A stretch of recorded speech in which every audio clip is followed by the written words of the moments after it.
Morning, सुप्रभात। स्वागत है आप सभी का। आप देख रहे हैं समृद्धि न्यूज और मैं हूं आपके साथ पूजा तंवर। वक्त हो चला है दिन भर की बड़ी खबरों की ओर रुख करने का। शुरुआत करेंगे दिन की सुर्खियों के साथ। पीएम मोदी आज एनसीसी पीएम रैली को करेंगे संबोधित। 19 देशों के 196 अधिकारी और कैडेट समारोह में होंगे शामिल। बिहार में उपेंद्र कुशवाहा की नीतीश से मांग, जेडीयू कार्यकारिणी की बैठक जल्द बुलाई जाए। नेपाल विमान हादसे की सिंगापुर में की जाएगी ब्लैक बॉक्स की जाँच। सर्जिकल स्ट्राइक के दाव को सरकार दिखाए वीडियो, राशिद अल्वी ने कहा। दिल्ली मेयर चुनाव में आम आदमी पार्टी की याचिका पर सुप्रीम कोर्ट 3 फरवरी को करेगा सुनवाई। 30 जनवरी को सभी 23 विपक्षी पार्टियों का एक साथ होगा सम्मेलन, जयराम रमेश ने बताया। अनुच्छेद 370 की लड़ाई हम अदालत में लड़ेंगे, उमर अब्दुल्ला की मांग। कांग्रेस की मांग, अडानी समूह के खिलाफ आरोपों की सीबी और आरबीआई करे जांच। अडानी ग्रुप ने खारिज किया आरोप। दिल्ली में 500 क्लिनिक बनाने में लगे 5 साल, पंजाब में 10 महीने में बने, केजरीवाल ने कहा। सर्जिकल स्ट्राइक पर उमर अब्दुल्ला ने झाड़ा पल्ला, कहा उनकी पार्टी ने कभी भी सर्जिकल स्ट्राइक पर नहीं उठाए सवाल। पीएम मोदी आज 28 जनवरी को नई दिल्ली के करियप्पा परेड ग्राउंड में वार्षिक एनसीसी पीएम रैली को संबोधित करेंगे। बता दें, वसुदैव कुटुंबकम की सच्ची भारतीय भावना के तहत कुल 19 देशों के 196 अधिकारियों और कैडेट को समारोह में शामिल होने के लिए आमंत्रित किया गया है। पायलट पर सीएम गहलोत का पलटवार, कहा 2018 में मेरी वजह से सत्ता में कांग्रेस की वापसी हुई। बीबीसी की डॉक्यूमेंट्री को लेकर हो रहे बवाल के बीच अंबेडकर यूनिवर्सिटी में आजादी आजादी के नारे लगाए गए, तो वहीं इसके जवाब में एबीवीपी की तरफ से जय श्री राम के नारे लगाए गए। दिल्ली की तर्ज पर पंजाब में भी 500 मोहल्ला क्लिनिक खुल गए हैं। साल 2022 में 100 क्लिनिक खोले गए थे। वहीं केजरीवाल ने इसको लेकर केंद्र सरकार पर निशाना साधते हुए कहा कि दिल्ली में 500 क्लिनिक बनाने में 5 साल लग गए, जबकि पंजाब में महज 10 महीने में ये काम हो गया। बनिहाल में राहुल गांधी की भारत जोड़ो यात्रा रुक गई। कांग्रेस पार्टी ने आरोप लगाया कि उन्हें आगे सुरक्षा नहीं मिली। गुजरात के मोरबी में पुल गिरने के दर्दनाक मामले में चार्जशीट दाखिल हो गई। इस हादसे में 134 लोगों की जान चली गई थी। श्रीनगर में भीषण ठंड के बीच राहुल गांधी अपने टी शर्ट वाले अंदाज में ही वॉक करते दिखाई दे रहे हैं। अब उनका साथ देने के लिए इसी अंदाज में नेशनल कॉन्फ्रेंस के उमर अब्दुल्ला भी टी शर्ट में ही पहुंचे। अनुच्छेद 370 की लड़ाई हम अदालत में लड़ेंगे, उमर अब्दुल्ला ने कहा। हिमाचल प्रदेश के चंबा से बड़ी खबर सामने आई। यहाँ पांगी घाटी में ग्लेशियर टूट गया। ग्लेशियर टूटने की वजह से 2 गांवों से संपर्क टूट गया। महाराष्ट्र के मौजूदा राज्यपाल भगत सिंह कोश्यारी ने हाल ही में अपने पद से इस्तीफा देने की इच्छा जाहिर की। अब इस बात की चर्चा होने लगी है कि इसके बाद महाराष्ट्र में अगला राज्यपाल कौन होगा। इनमें से एक पूर्व नाम लोकसभा स्पीकर सुमित्रा महाजन और दूसरा नाम ओम माथुर का आ रहा है। हालांकि इसे लेकर अभी तक कोई आधिकारिक जानकारी सामने नहीं आई है। उधर स्वामी प्रसाद मौर्य ने उनकी आलोचना और सिर काटने वाले बयान देने वाले लोगों पर तीखा हमला बोला। मौर्य ने उन लोगों की तुलना आतंकवादी, महाशैतान और जल्लाद से की है। राजस्थान की राजधानी जयपुर में बीजेपी के राष्ट्रीय अध्यक्ष जेपी नड्डा के बेटे हरीश नड्डा की बुधवार देर रात शादी हो गई। वहीं आज बिलासपुर में रिसेप्शन है। वाराणसी हवाई अड्डे पर सफल कार्यान्वयन होने के बाद अब केंद्र सरकार कोलकाता, पुणे और विजयवाड़ा 3 हवाई अड्डों पर भी डिजी यात्रा लागू कर रही है। पठान फिल्म देख सिनेमाघरों में डांस करने लगे दर्शक, तो आपके नेता संजय सिंह बोले कि बिजली, पानी, शिक्षा, रोजगार और महंगाई से ध्यान हटाने के लिए पठान का विरोध गान करोगे तो यही हाल होगा बीजेपी वालों। कर्नाटक में गृह मंत्री अमित शाह 27 और 28 जनवरी को हुबली और विलवागी दौरे पर हैं। राजस्थान के मुख्यमंत्री अशोक गहलोत ने बीबीसी की विवादित डॉक्यूमेंट्री को लेकर बड़ा बयान दिया। कहा कि फिल्म को रोकना चौथे स्तंभ के लिए सही नहीं। जम्मू कश्मीर के पूर्व सीएम उमर अब्दुल्ला ने कहा कि सर्जिकल स्ट्राइक का सबूत हमने कभी नहीं मांगा है। मैं राहुल गांधी और दिग्विजय सिंह के बयान पर कुछ नहीं कहूँगा।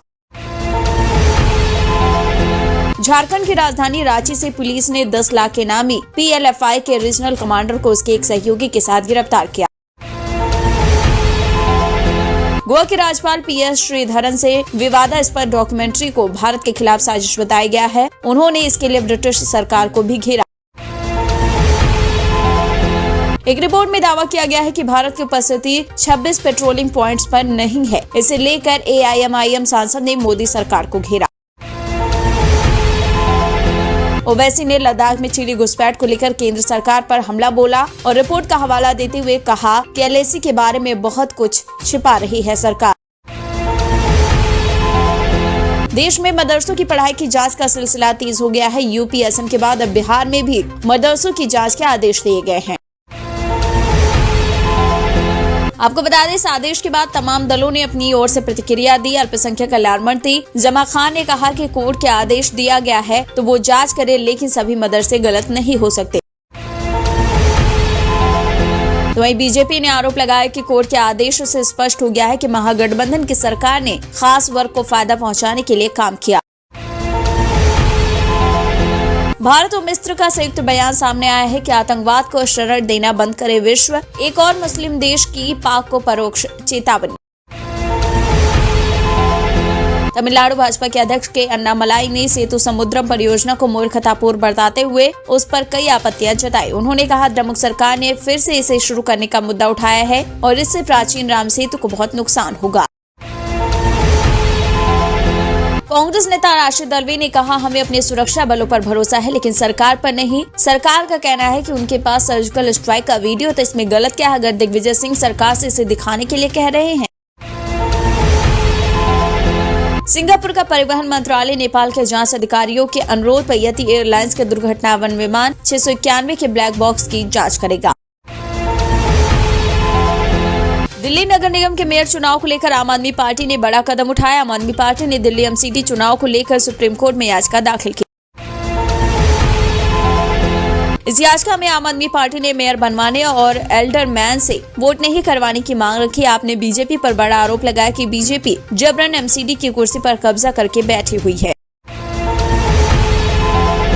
तेलंगाना में क्यू फीवर के बढ़ते मामले आने के बाद कई कसाईयों को शहर में बूचड़खानों से दूर रहने के लिए कहा गया है। आपको बता दें, आमतौर पर मवेशी और बकरियों से फैलने वाले इस जीवाणु संक्रमण के कारण मरीजों को बुखार, थकान, सिरदर्द, सीने में दर्द और दस्त जैसे लक्षण सामने आ रहे हैं। ऑल इंडिया मुस्लिम जमात के राष्ट्रीय अध्यक्ष मौलाना सहाबुद्दीन रजवी बरेवली ने कहा कि हिंदुस्तान कभी भी हिंदू राष्ट्र नहीं बन सकता।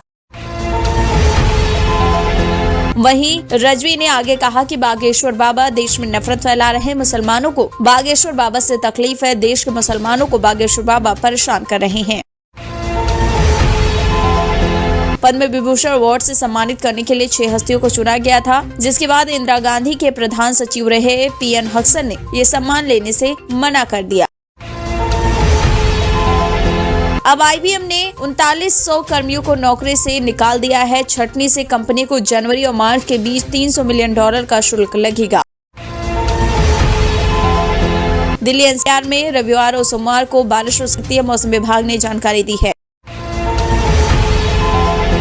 UPI को बैंकिंग की दुनिया में बदलाव के तौर पर देखा जा रहा है। ये इतना सफल रहा कि भारत के अलावा भूटान, UAE, श्रीलंका समेत कई देशों में इसके जरिए ही पेमेंट हो रहा है।